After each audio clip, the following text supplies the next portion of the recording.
হচ্ছে, আপনারা বলছিলেন সন্ত্রাস, দুর্নীতি, কিন্তু দৃশ্যমানভাবেও যে বিএনপির মধ্যে চাঁদাবাজি, বিএনপির মধ্যে নিজেদের মধ্যে মারামারিতে, বিশেষ করে আহ, কদিন পরপরই দেখা যাচ্ছে প্রাণহানির ঘটনা ঘটছে, আহত হচ্ছে, মানে আহত নিহত, জানমালের ক্ষয়ক্ষতি, বিভিন্ন রকম খবর গণমাধ্যমেও আসছে।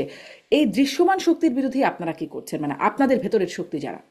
এটা যদি আপনি রাজনীতির যেহেতু টকশো করেন, যদি উল্লেখ করতেন যে আপনার দল এ পর্যন্ত 7-8 হাজার 9 হাজার মানুষ বহিষ্কার করছে, হুম।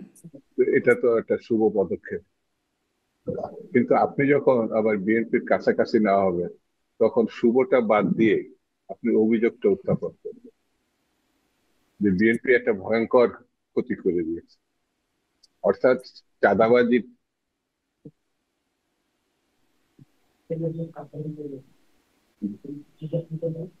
আচ্ছা, জনাব শামসুজ্জামান তুতুর কানেকশনটা মানে আবার ফ্রিজ হয়ে গেছে। আমি জনাব মুজিবুর রহমান মঞ্জু, আপনার কাছ থেকেও আমি জিজ্ঞাসা করতে চাই, মানে অদৃশ্য শক্তি বলতে আসলে সেই আমি দৃশ্যমান শেষ শক্তি করছি। এখন অদৃশ্য হয়ে কাজ করছে এরকম মনে না না হচ্ছে, না, মানে? আমি শেষ করি, আপনি শেষ আচ্ছা, না, করি। আমি আসলে আপনাকে শুনতেই চাচ্ছিলাম, কানেকশন ফ্রিজ হয়ে গেছিল। জি, শেষ আমি করেন। বলতে চাচ্ছি যে আমাদের দল থেকে সিদ্ধান্ত নেওয়ার পরে স্বাভাবিক কারণে আইন শৃঙ্খলা বাহিনী তাদেরকে হেফাজতে নিতে পারত, কিন্তু এই পর্যন্ত একটা মামলা অথবা তাদের হেফাজতে নিছে এটা আমার ঠিক জানা নাই।